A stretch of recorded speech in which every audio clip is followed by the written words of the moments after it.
This is a story of sex, lies and date rape, a series of bodies found in an East London graveyard. A killer who took the lives of 4 young men for his own pleasure, and detectives who time and again failed to stop him.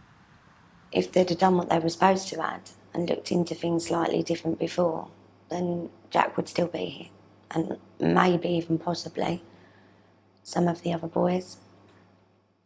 The first to die was Anthony Walgate, a young fashion student. His body was found slumped outside Stephen Port's flat. There was a young boy who had his collapsed outside. It was Stephen Port who reported the death in a 999 call. It looks like he's collapsed or had a seizure or something. Do you know if he was breathing? No, I don't know. That was a lie, and in the weeks afterwards, Stephen Port, a bus garage cook, repeatedly lied to detectives, claiming in police interviews that he didn't know the dead man, the beginning of a stream of lies. Just 10 weeks later came the death of Gabriel Kovari, a 22-year-old Slovakian. His body was found propped up against the wall in the graveyard only 500 metres from Port's flat. Gabriel Kovari's friends immediately spotted the coincidence. I think I found out Gabriel was dead on the Thursday. By the Saturday night, I'd found the link to the first death in June, and by the Monday, through contact with Gabriel's former boyfriend on Facebook, I was advising that he bring that to the attention of the police. Only 3.5 weeks later, a young chef, Daniel Whitworth, was found dead in the same spot. Good boy. By the same dog walker who discovered Gabriel Kovari. When I looked and saw another young boy sitting in exactly the same position, in exactly the same place, it was a bit like déjà vu. I thought, I don't believe it. In Daniel Whitworth's hand was what seemed to be a suicide note saying, "Please do not blame the guy I was with last night." That man was Stephen Port. The note was in Port's handwriting and his DNA was on the note's cover, but it was never tested. The BBC has seen a series of emails sent to detectives here at their base in Barking, urging them to look at the similarities between the deaths, and also emails directing them towards the Facebook account of a man who appeared to know about the last days of Gabriel Kovari and Daniel Whitworth, a man calling himself John Luck, a man who, if detectives had bothered to investigate, they would have discovered was in fact Stephen Port.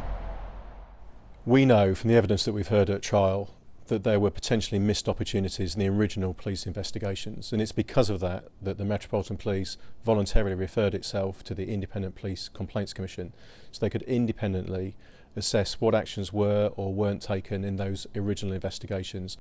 A year later, after serving a short sentence for lying about the first death, Stephen Port met Jack Taylor, a young forklift truck driver from Dagenham, his final victim.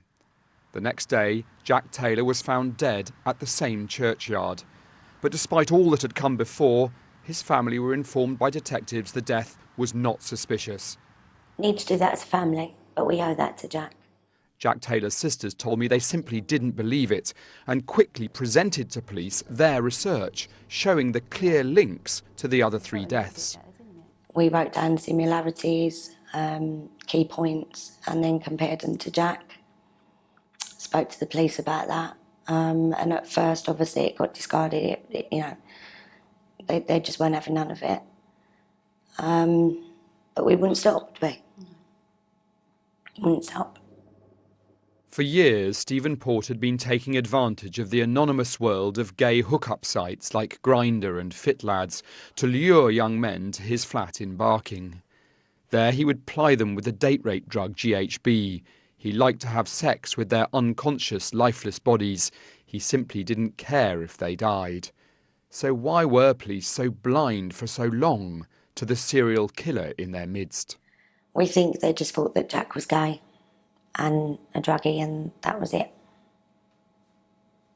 That literally was it, because that's what was more or less said to us. They should have looked into it exactly like they do with everybody else.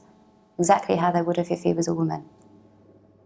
Maybe they felt in some way that they'd brought it on themselves and that it wasn't worth investigating. That's what young gay guys do. They take drugs and they die in cemeteries. Of course, for all their mistakes, it was not the police that took the lives of 4 talented, much-loved young men with bright futures ahead of them. The murderer was Stephen Port, a serial rapist who became a serial killer. Daniel Sandford, BBC News.